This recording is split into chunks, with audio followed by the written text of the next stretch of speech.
দেখাচ্ছে, আমেরিকা দেখাচ্ছে। আচ্ছা, তুই একটু আগে যে বললি যে আমেরিকার কাছে অস্ত্র আছে, ওরা মারবেই তো। তাই তো করবে। তার কাছে যে পাওয়ার আছে অ্যাবনর্মাল যেটা সহজ না, আর সবই যা আছে সে এটাকে শো করে। তার মন চাইলে কি মারবে? মন চাইলে কেন মারবে? মন চাইলে কোথায়? তুই চিন্তা করে দেখ কোথায় মাদুরোকে কই থেকে নিয়ে গেল, তো মাদুরো কি সন্ত্রাসী কেস কর, ওকে বঞ্চিত কর না তো কি, ওর বাসা থেকে ঘুমন্ত রাতে বেডরুম থেকে রেখেছে না, তো ওর কি করছে, ওর কি ক্ষতি করছে? আমেরিকার এটা কে বুঝাবে বল? আচ্ছা হ্যাঁ, তুই একটা বললি জ্বর আসছে মারবো, তারপরে আবার এই যে ইরানে যে খমনে গিয়ে যে মেরে ফেলাইলো, এটা হচ্ছে পৃথিবীর ভিতরে সে একটা সম্মানিত লোক। আমেরিকা মারুক না মারুক সেটা আমি বলছি আমেরিকার সর্বক্ষেত্রে। গাদ্দাফিরে কি করলো? গাদ্দাফিরে কি করলো? সাদ্দামরে কি করলো? না সেটাতে একই তো, একই কাজ, একই কাজ। তো ওই সময় ওটা মনে হচ্ছে, এখন এই সময় এটা মনে হচ্ছে গল্প একই। কেন এরকম করবে? ওই যে অসভ্য জাতি, অস্ত্র আছে মারবেই। অসভ্য জাতি ওরা তো মানে দেখো না, এই ট্রাম্পের কি মানে কথা বলার ধরন দেখে। সে বলছে আইন কোনো ব্যাপার, তার নৈতিকতা যেটা রাইট সেটা রাইট। কি বলতে হচ্ছিস? তার নৈতিকতা যেটা রাইট সেটা রাইট, দেখছিস? মানে কোনো আইনের ধার ধারে না, মানে অদ্ভুত ব্যাপার না? কথা তো শিফট করলি, তুই একটা বললি যে আস্তে আস্তে মারবো না। আমি বলছি ট্রাম্পের কারণে আমেরিকা তাই করছে। আমরা ওবামাকে সমর্থন করতাম না, আমরা বাঙালি যারা মুসলমান বা এই দেশে যারা থাকতাম তারা ওবামাকে কিছুটা মুসলিম মনে করতাম না, কিছু আফ্রিকান মনে করতাম না। ওবামাকে মনে ভালো, ঠিক আছে ওবামা দই হচ্ছে ঋষি সুনাক জনকা ব্রিটিশ প্রধানমন্ত্রী হলো, আমরা বললাম না ঠিক আছে ইন্ডিয়ান একটু মানে আমাদেরই পড়াই জাতিগোষ্ঠী কাছাকাছি। কিন্তু আসলে কি তাই হলো? ওরা আসলে সব যা মানে যেই আসুক গল্পটা কাছাকাছি। আর ট্রাম্প তো একেবারে উগ্রভাবে কথা বলে, কিছু করার নেই।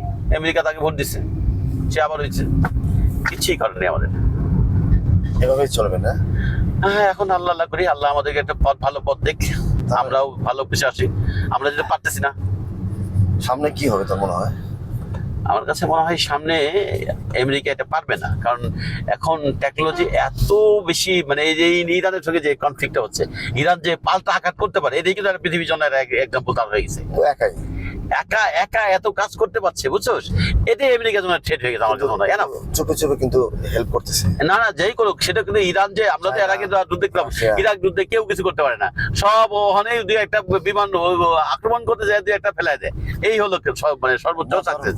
ইরাক একটা ফাঁকা গুলি মারছিল, সাদ্দাম একটা বুয়া। না কিন্তু ইরান কি করছে? ইরান পাল্টা অ্যাটাক করছে। হ্যাঁ, ইরান তো শুধু এই না, মিডল ইস্টে আর সৌদি আরব পর্যন্ত আমি খুশি হয়েছি। আল্লাহ মাফ করুন। আমরা কারো মৃত্যু চাই না, কারো ধ্বংস চাই না, সবাই ভালো থাকুক, পৃথিবী এক সুন্দর থাকুক। এখন শুনতেছি আজকের ঘটনা, আজকের হলো নিউজ, কালকে নিউজটা শুনতেছি ধর মিডল ইস্টের সবাই ঐক্য জোট হয়ে ইরানে আক্রমণ করবে। এটা করছে না, অসভ্যতা রে ভাই। ওটা তো মুসলিম নামের কলঙ্ক আমার কাছে মনে হয়।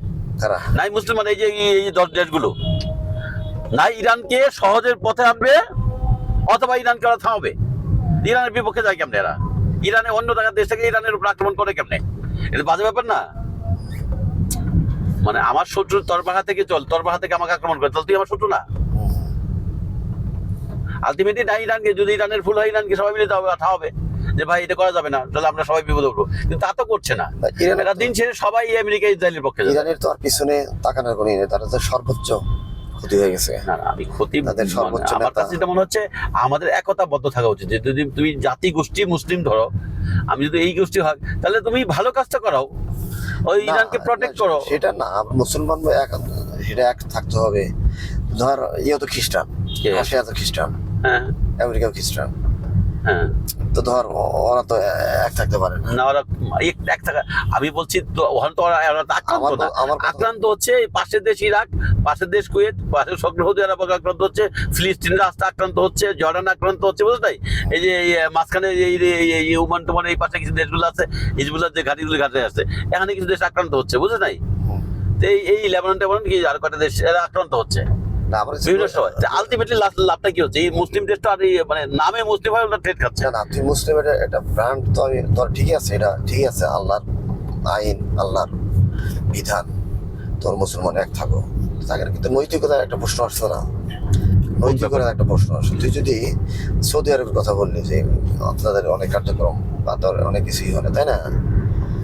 সৌদি আরবে যে বিভিন্ন রকমের চলে, অপকর্ম অনেক চলে। আমি তো সৌদি আরব কখনো যাইনি, আমি জানি না, কিন্তু আমাদের কাছে যেগুলো কানে আসে হ্যাঁ। অনলাইন থেকে যা দেখি, হ্যাঁ। যে আমার কাছে মনে হয় যে সৌদি আরব হচ্ছে ওই মানে মানে যদি যে মুসলিম কমিউনিটি দ্বারা একটা শাসিত হতো, যে ভ্যাটিকান সিটির মতো, একটা না ব্র্যান্ড মনে করবো, হ্যাঁ, সেটাকে যে একটা ব্র্যান্ড যদি মনে করবো। মুসলিম দ্বারা শাসিত সৌদি আরব হতো, সৌদ ফ্যামিলি দ্বারা পরিচালিত, ওরা ওদের ক্ষমতা ধরে রাখার জন্য আমেরিকা পারুক, রাশিয়া পারুক, ইসরায়েল পারুক, বা অন্য XYZ কে ধরুক, ইংল্যান্ডকে দিয়ে পারুক, ওরা ক্ষমতা ধরে রাখবো না। ওরা কি ধর্মের জন্য কিছু করবে? ওরা না, ওদের রাজনীতি ধরে রাখার জন্য করবে, রাষ্ট্রযন্ত্র রাখার জন্য করবে। এটাই স্বাভাবিক না? এখন একটু শুনলাম, দুদিন আগে শুনলাম,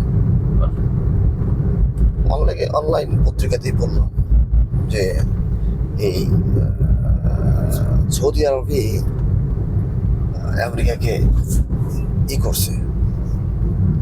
ধর আমি অনলাইনে দেখলো মানে আমার কাছে, আমি শুনি অনেক, কিন্তু আমি কোনোটাকে অথেন্টিক মনে করি না, খুব মানে শতভাগ অথেন্টিক মনে করি না। আমার কাছে মনে হয় যে এরকম অনেক কথাই চল প্রচলিত হয়, বাস্তব হয়তো ওরকম নাই। আমেরিকাকে প্রচুর ইনফ্লুয়েন্স করছে, মানে বলতে গেলে একটা করছে বারবার কন্টেন্ট ক্রিয়েটরদের কন্টেন্ট মানে জনপ্রিয় করার জন্য অনেক সময় মশলা দিয়ে অনেক কিছু কথা বলে, বুঝছো? এরকম ভাবে একটা টাচি কথা বলে মনে হয় যে এটাই মানে এরকম আমরা যেন দ্রুত পড়ি, দ্রুত শুনি, এরকম বলে। এই জন্য হ্যাঁ, আমরা তো কন্টেন্ট শুনেই মন পরিত হচ্ছে, এখন ইনফর্ম হচ্ছি। বা টিভি তো দেখাই হয় না, আলটিমেটলি টিভি দেখা হয়? তুই টিভি দেখোস? এই তুই আমার কথা রেকর্ড করছিস কেন? সমস্ত রেকর্ড হচ্ছে। তো এটাতে আমার একটা চ্যানেল আছে না, চ্যানেল যাবে তোর হ্যাঁ, আমার তো কোনো টক নাই। তোর মতামত গুলো। আমার মতামত হচ্ছে বিশ্বের সমস্ত মানুষকে মানে শান্তিতে রাখার জন্য ব্যবস্থা রাখা উচিত, সেটা জাতিসংঘের ভাবে করা উচিত। জাতিসংঘের তো এখন কোনোই নেই না, জাতিসংঘ সম্পর্কে আমার মন্তব্য করার যথেষ্ট নলেজ নেই আমার। তা আমি কেমনে হুটহাট করে মানে একটা অংশ থেকে বলে শোন, যখন একটা রাষ্ট্রের পৃষ্ঠপোষকতায় সবকিছু চলে, বাংলাদেশের এই যে রোহিঙ্গা আছে না, রোহিঙ্গারে খাওয়াই কেনা, জাতিসংঘে খাওয়ায়, বাংলাদেশ খাওয়ায়, আমেরিকার থেকে একটা আলাদা একটা ফান্ড আসে। হ্যাঁ, আমি ঠিক জানি না, মানে এরকম কথা শুনি। ইউরোপিয়ান ইউনিয়ন থেকে বাংলাদেশ এতগুলো মানুষ পালে কেমনি? হ্যাঁ, এই যে ধর উচ্চ প্রোটিনের খাবারগুলো দেয়, বিস্কিট এগুলো আসে। হ্যাঁ, আমি একবার গেলাম সেন্ট মার্টিনে, দেখি যে ওরা 5 টাকার বেচতেছে, 10 টাকা বেচছে বিস্কিট। হ্যাঁ, ওই বিস্কিটের প্যাকেট যাও রাস্তায় এসে বেচতেছে। এই যে তাদের যে খাদ্য, চিকিৎসা বলতে যেটা বলা মৌলিক, যে এগুলো প্রোভাইড করে, তো ন্যূনতম যে চাহিদাটা এগুলো তো বাংলাদেশ থেকে আসে না, বা সব দেয় না, দেয় কিছু, সমস্ত দেয় না। ম্যাক্সিমাম আসে তোর আমেরিকা, ইউরোপ, বিভিন্ন বাইরের ফান্ড থেকে আসে। তা এখন আমেরিকা তো সারা বিশ্ব চালায়, ফান্ড দিয়ে চালায়। ধর এই যেমন হু ছিল না, কি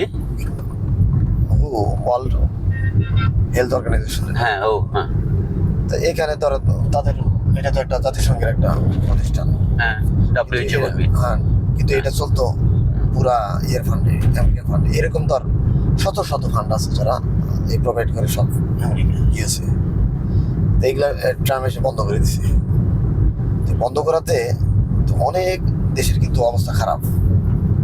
অনেক চাকরিজীবী, অনেক যারা ওয়ার্ল্ডের বিভিন্ন বড় বড় পজিশন চাকরি করতো, তাদের চাকরি গোটা নিয়ে গেছে। তা এখন যারা মাথা সিস্টেমটা আমি হয়তো যেটা বলছিলাম, শেষ করে দিই, যেটা বলছিলাম, ধর এই যে ধর পুরা আমেরিকা সারা বাংলা পৃথিবীটা করতেছে, তারা এই সুযোগটা নিবে না? এই সুযোগটা তো নিচ্ছে। সারা পৃথিবীর মাথা বড় তারা সমস্ত টাকা পয়সা, অর্থনৈতিক যে এগুলো সমস্ত তারা এই করতেছে। এই সুযোগটা আমেরিকার নেই। এখন তো কি দাম থাকে তাহলে? ধর ওই জাতিসংঘের কি দাম আছে? একটা সংঘ তো আছে, একটা সংঘ তো আছে, যে কোনো ভাবে জাতিসংঘ তো এমনি প্রতিষ্ঠা পায়নি, একটা প্রয়োজন ছিল। এখন আমরা হয়তো মানে কাঙ্ক্ষিত আমাদের এক্সপেক্টেড রেজাল্টটা পাচ্ছি না, বা সময় মানে যেভাবে আমাদের তৈরি হয়, ডিমান্ড তৈরি হয়, ওই অনুযায়ী রেজাল্ট পাচ্ছি না, বা আমেরিকার প্রতি আমাদের একটু বিরক্ত আমরা, যে হয়তো মুসলিম বিশ্বের উপর বেশি মানে বা অন্যায় করছে, এটা আমরা মনে করছি। ওদের দেশের মানুষরা আসলে কি ভাবছে? ওই দেশ তাহলে এই লোকগুলোকে ভোট দেয় কেন? ওদের এই রাজনীতি চলেই বা কেমনে? আমি বুঝি না। মানে হ্যাঁ, এই ওদের রাজনীতি কেমনে চলে যে অন্য না, দেশের প্রেসিডেন্ট করে নেবে, এটা মানে কেন ওরা? আমি তো সবসময় কথা হয়, রাসেলের সাথে কথা হয়, হ্যাঁ, রাসেলের সাথে আমার কথা হয়, প্রায় কথা হয় এই বিষয়ে। যে আগে তো ধর ছিল, যেটা প্রেসিডেন্ট ছিল, ছিল না, কি বাইডেন ছিল। বাইডেন ছিল, ও তো একটা পাগলা, মানে একটা, মানে দেশটা থেকে একদম মানে গর্তে রেখে গেছে। সেক্ষেত্রে ট্রাম্প যা করতেছে, ট্রাম্প কিন্তু তার দেশের জন্য, দেশের মাতৃভূমির জন্য সে কিন্তু ঠিক কাজ আচ্ছা, করতেছে। দুইটা রাজনীতি দলের কেন philosophy দুই রকম। কেন কেন সে নিজের টাকা মাইন ছেড়ে দেওয়া করবে? এই যে ধর অর্থনীতির প্রচুর, যেমন এই যে আমার ধর একটা আমার বোনই এর মধ্যে আমেরিকা চলে যাওয়ার কথা ছিল, মানে কয়েক মাসের মধ্যে, এখন আর যেতে পারবে না, এরা স্টপ করে রাখছে, মানে স্থগিত করে রাখছে। তা এদেশের লোক গিয়া, বুড়া বুড়া লোক গিয়া, বা এদেশ শুধু এদেশ না, মিডল ইস্ট বলো, এই সাবকন্টিনেন্ট বলো, এশিয়ান সাবকন্টিনেন্ট, বা আরো আফ্রিকান ধরো, গিয়া কি করে ওদের সহায়তা নেয়, না, পুরাই নেয়, বেনিফিট গুলো এই নেয়, ভাতা নেয়, ওই যে বয়স্ক ভাতা, বাইরে বয়স্ক ভাতা নিয়ে ওখানে তার বার্ডেন। ওদের বাড়ি। হ্যাঁ, কেন সেই বার্ডেন সে এত পালবে? এদেশের লোক নিয়ে এদেশ কেন, সারা বিশ্বের, হয়তো আমি কথা বলাতে অনেকের মনে করবে যেতে হবে, হ্যাঁ, অনেকে স্বার্থে আঘাত হবে, হ্যাঁ। মন খারাপ করবে। কিন্তু সে তো তার নিজের স্বার্থ দেখছে, হ্যাঁ, তাতে এটি তো হওয়া উচিত। তো এরকম অনেক কাজগুলো সে নিজের ইন্টারনাল পলিসি নিয়ে আমরা কথা বলছি, ওদের ফরেন পলিসি যেগুলো আমাদের এফেক্ট করে, আমরা এটা নিয়ে কথা বলছি। ওরা কি ওদের তো কারে ট্যাক্স দিবে, কারে ট্যাক্স দিবে না, কারে হেলথ ফ্যাসিলিটি দিবে, কাকে দিবে না, এটা আমাদের কনসার্ন না। আমাদের কনসার্ন হচ্ছে ওরা সারা পৃথিবীতে যে কাজ করছে, মাদুরিকে যে নিয়ে গেল, ইয়াকে যে খুমিনিকে যে মেরে ফেললো, গল্পটা আমার কাছে মনে হচ্ছে এটা সম্ভব মনে হচ্ছে না। কাউকে তুমি বিচার আওতায় দিতে পারো, জাতিসংঘের মাধ্যমে করুক। একটা দেশ সর্বোচ্চ অবস্থান আসলে বলেই যে তাকে অন্যায় করতে হবে, এটা আমাদের সমর্থন হচ্ছে না। আমাদের কথা মনে হয় তুমি সভ্যতার আলো জ্বালাও, তুমি অন্ধকারের আলো জ্বালাও না। এইভাবে করলে হয় কি, পৃথিবীতে পরবর্তী সময় যে সুপার পাওয়ার যে আসবে, বা নেক্সট টাইম, সবাই তো আসলে এক সময় থাকে না, 100 বছর, 200 বছর, 500 বছর, যে কোনো একটা টাইম ছিল, চলে যায়, সবাই চলে যায়, কি অবস্থা, সবাই চলে যায়। এটা এই জায়গাটাই এরকম, সামনে চায়নার উত্থান না, যে জায়গাটাই এরকম, যে শীর্ষস্থানটা কখনোই পার্মানেন্ট না কারো। তো এই যে তুমি অন্যায় করে গেলে, এইগুলো থেকে যাবে, এই রেকর্ড থেকে যাবে। পরবর্তী সময় 1000 বছর পরে হলে বলে দেয় যে ভাই তুমি আমার জাতিকে অন্যায় করেছিলা। আসলে কেউ অন্যায় করাটা ঠিক না, আমি বলছি অন্যায় করা যাবে না। কখনো অস্বীকার করা যাবে, তাই না? ইতিহাসকে লুকায় রাখার চেষ্টা করলেও, তো তুমি আমেরিকায় এই কাজ করলা, তাহলে তুমি এই কাজটা করলা, এটা আমেরিকার, এই জন্য বলছি যে আমেরিকার জনগণ এটার বিপক্ষে থাকা উচিত। সরকার যদি ভুল করে তো জনগণ বলুক যে ঠিক আছে, আমরা এটার পক্ষে না। অ্যাটলিস্ট জনগণের চাপ থাকলে সরকার আস্তে আস্তে সোজা পথে আসবে। কারণ এইভাবে অন্যায় করা ঠিক হচ্ছে না কাউকে, এবং অন্য দেশকে, মানে একটা সার্বভৌম একটা দেশকে, স্বাধীন সার্বভৌম দেশকে এইভাবে, মানে আমার দৃষ্টিভঙ্গি, আমি আসলে পলিটিক্স কম বুঝি বললাম। আচ্ছা ঠিক আছে, আজকে এ পর্যন্ত রাখি। ঠিক আছে, ভালো থাকো। আমি আজকে কথা বললাম আমাদের টক শো, পার্টনার না, টক শো, বিতর্কিক না, হ্যাঁ, ভালো উপস্থাপক মিস্টার শাহিনের সাথে। ওকে, আল্লাহ হাফেজ, আজকে পর্যন্ত। আসসালামু আলাইকুম।